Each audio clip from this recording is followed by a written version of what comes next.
Hi, this is Rajesh Sharma. రాజకీయ నాయకులు చేసే పనులకు ఒక్కసారి వ్యూహాలు కనబడతాయి వెనుక, కానీ కొన్నిసార్లు అర్థాలు కనబడవు. రాజకీయ ప్రయోజనాల కోసం గమ్మత్తైన గిమ్మిక్కులు చేస్తూ ఉంటారు. కొన్నిసార్లు ఒకే ప్రాజెక్టుకు మల్టిపుల్ టైమ్స్ భూమి పూజలు, శంకుస్థాపనలు చేసి ఆ క్రెడిట్ను వాళ్ళ ఖాతాలో వేసుకోవడానికి ప్రయత్నం చేస్తూ ఉంటారు. తాజాగా అలాంటి ఉదంతమే ఒకటి మళ్ళీ రేపు హైదరాబాద్ వేదికగా జరగబోతోంది. ఎస్, ఒకే ప్రాజెక్టుకు మల్టిపుల్ టైమ్స్ శంకుస్థాపనలు. మార్చి 8వ తేదీన మధ్యాహ్నం హైదరాబాద్ మెట్రోలో ఏదైతే మిగిలిపోయిన 5.5 కిలోమీటర్ స్ట్రెచ్ ఉందో ఓల్డ్ సిటీకి సంబంధించి, దానికి రేపు ముఖ్యమంత్రి రేవంత్ రెడ్డి మరోసారి శంకుస్థాపన చేయబోతున్నారు. ఒకసారి దీని గురించి చర్చించే ముందు అసలు హైదరాబాద్ మెట్రో రైలుకు సంబంధించి 2012 ఫిబ్రవరి 4వ తేదీన జరిగిన శంకుస్థాపన కార్యక్రమాన్ని మనం గుర్తు చేసుకోవాలి.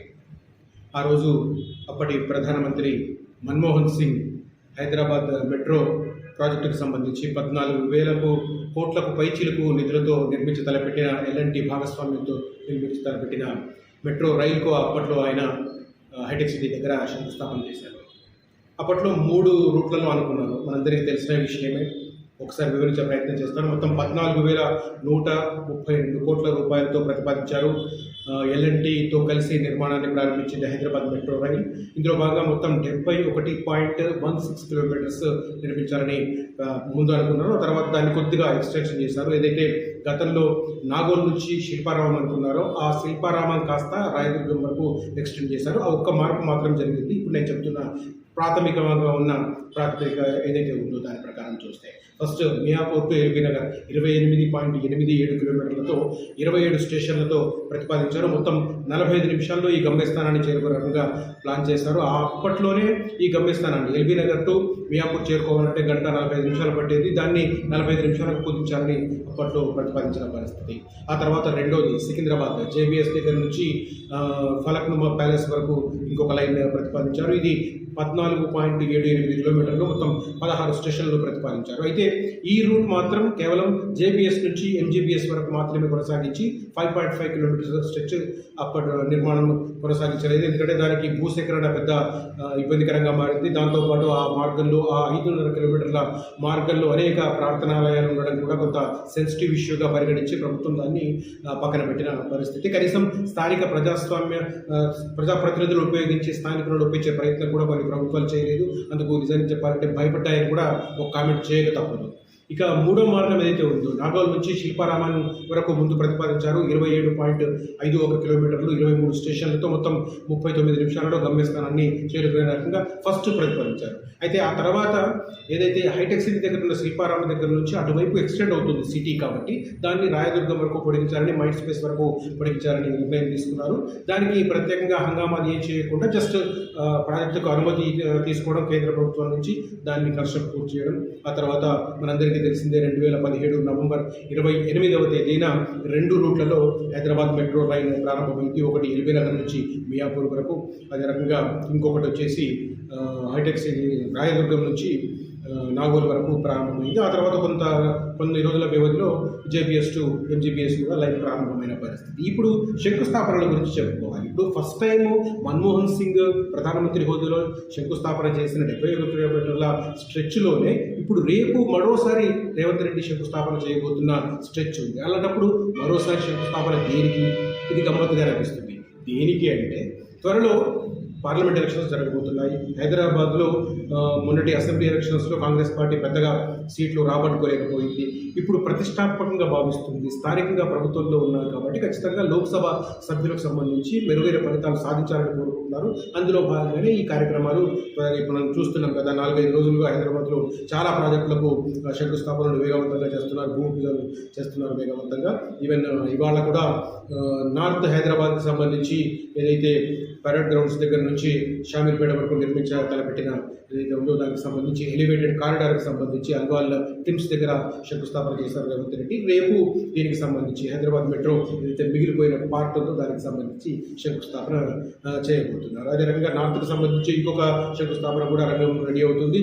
మేడ్చల్ రూట్లో కూడా ఎలివేటెడ్ కారిడార్ కోసం దానికి సంబంధించిన కసరత్తు కొనసాగుతుంది. ఇక హైదరాబాద్ మెట్రో రైలుకి సంబంధించి ఇంకొక రికార్డింగ్ దానికి సంబంధించి చూస్తే, శంకుస్థాపనకు సంబంధించి చూస్తే మనకు 2022 డిసెంబర్ 9వ తేదీన ఆనాటి ముఖ్యమంత్రి కల్వకుంట్ల చంద్రశేఖరరావు కూడా ఒక జిమ్ముకు చేశారు, ఒక శంకుస్థాపన చేశారు. అదైతే కొంత ఆశ్చర్యంగా మనకు అనిపిస్తుంది. ఎందుకంటే ఏదైనా ప్రాజెక్టుకు భూమి పూజ చేయాలన్నా, శంకుస్థాపన చేయాలన్నా కూడా ప్రధానంగా దానికి సంబంధించిన పూర్తి స్థాయి కసరత్తు పూర్తవ్వాలి. ఏది టెండర్లు ఖరారు అవ్వాలి, అదే రకంగా పరిపాలనాపరమైన అనుమతులు రావాలి, కేంద్రం నుంచి ఏమైనా అవసరాలు ఉంటే అనుమతులు అవసరం ఉంటే అవి కూడా రావాలి. ఇవన్నీ పూర్తయిన తర్వాత టెండర్స్ అలాట్ అయ్యి కన్స్ట్రక్షన్ కంపెనీకి అలాట్మెంట్ అయిన తర్వాత వాళ్ళు ఇక పనులు ప్రారంభించడానికి రంగం సిద్ధమవుతుంది అన్నప్పుడు మాత్రమే మనకు భూమి పూజ చేయడం అట్లాంటివి మనం మొదలు చూస్తుంటాం. కానీ 2022 డిసెంబర్ 9వ తేదీన అప్పటి ముఖ్యమంత్రి కేసీఆర్ ఈ హైదరాబాద్ ఎయిర్పోర్ట్ మెట్రోకు సంబంధించి రాయదుర్గంలో శంకుస్థాపన చేశారు. No permissions, nothing. అప్పటికి ఈవెన్ స్టడీ కూడా, రూట్ మీద స్టడీ కూడా పూర్తి చేయలేదు. ఇంత దారుణమైన శంకుస్థాపన మనకు తెలిసి గత కొన్ని దశాబ్దాలలో ఎప్పుడు చూడని పరిస్థితి. అనుకున్నట్టుగానే అది అడుగు ముందుకు పడలేదు. ఇప్పుడు కొత్త ప్రభుత్వం మారిన తర్వాత పూర్తిగా మెట్రో స్వరూపాన్నే మార్చివేసిన పరిస్థితి.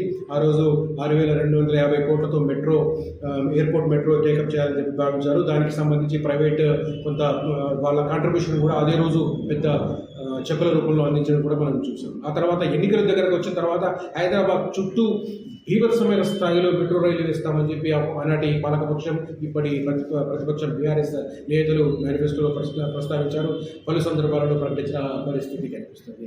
ఈ నేపథ్యంలోనే ఇప్పుడు తాజాగా మెట్రోకు మరోసారి ముఖ్యమంత్రి రేవంత్ రెడ్డి శంకుస్థాపన చేస్తుండడం, ఆల్రెడీ ఒకసారి శంకుస్థాపన అయిపోయిన ప్రాంతానికి సంబంధించిన పనులను పునఃప్రారంభించడానికి ఈ తాజా శంకుస్థాపన ఇది కొంత ఆశ్చర్యంగా కనిపిస్తుంది. ఆశ్చర్యం ఏమీ లేదు, ఏదో ఎలక్షన్స్ అనేది మనకు అందరికీ కనిపిస్తుంది. ఎందుకంటే గతంలో జిహెచ్ఎంసీ ఎలక్షన్స్ జరిగితే కాంగ్రెస్ పార్టీ చాలా హీనమైన స్థాయిలో సీట్లు పొందింది, కార్పొరేట్ల స్థాయిలో. ఈ నేపథ్యంలో ఇప్పుడు త్వరలో కూడా జిహెచ్ఎంసీ ఎన్నికలు నిర్వహించాల్సిన అవసరం ఉంది. పార్లమెంట్ ఎన్నికల తర్వాత దానికి సంబంధించిన రంగం సిద్ధమవుతున్న నేపథ్యంలో హైదరాబాద్ సిటీ మీద పట్టు సాధించేందుకు రేవంత్ రెడ్డి ప్రభుత్వం ప్రయత్నం చేస్తుంది. ఇదంతా వ్యూహాత్మకమైనది అందరికీ తెలుసు. కానీ గమ్మత్ ఏంటంటే ఆల్రెడీ శంకుస్థాపనలు జరిగిన వాటికి మళ్ళీ శంకుస్థాపనలు మాత్రం కొంత ప్రజల్లో చర్చనీయాంశంగా మారుతుంది. అయితే ఇక్కడ ఒక అంశాన్ని చెప్పుకోవాలి. ఇప్పుడు రేపు ఏదైతే 5.5 కిలోమీటర్ల స్ట్రెచ్కు మాత్రమే ముఖ్యమంత్రి రేవంత్ రెడ్డి శంకుస్థాపన చేస్తున్నారా, లేకపోతే ఇప్పుడు తాజాగా ప్రతిపాదనకు తీసుకొస్తున్న Nagole to LB Nagar complete చేసి ఎల్బీ నగర్ నుంచి చాదరాయనగుట్ట మీదుగా ఎయిర్పోర్ట్ వరకు ఒక కొత్త స్ట్రెచ్ తీసుకురావాలని ప్లాన్ చేస్తున్నారు. గతంలో ప్రభుత్వం రాయదుర్గం హైటెక్ సిటీ వైపు నుంచి ఎయిర్పోర్టుకు రోడ్ ప్రతిపాదిస్తే ఇప్పుడు రేవంత్ రెడ్డి ప్రభుత్వం ఇటు నాగోల్ వైపు నుంచి ఎల్బీ నగర్ చాంద్రాయనగుట్ట మీదుగా ఎయిర్పోర్ట్ వరకు మెట్రోను ప్రతిపాదించిన పరిస్థితి కనిపిస్తుంది. మొత్తం మీద ఈ కొత్తగా ప్రతిపాదిస్తున్న దానికి కూడా కలిపి రేపు శంకుస్థాపన చేస్తారా, లేకపోతే కేవలం 5.5 కిలోమీటర్ల పాత స్ట్రెచ్కు గతంలో మన్మోహన్ సింగ్ ప్రధాని హోదీలో శంకుస్థాపన చేసిన పార్ట్కు మాత్రమే మళ్ళీ శంకుస్థాపన చేస్తారనేది కొంత ఆశ్చర్యం కలిగిస్తుంది. ఓవరాల్గా దీనికి సంబంధించి నాకు ఏదో కామెంట్ చేయాలనిపించి దాంతో ఈ వీడియో చేస్తున్నాను. If you like my comment and my video, please like my video, subscribe my channel, please comment section. Thank you so much.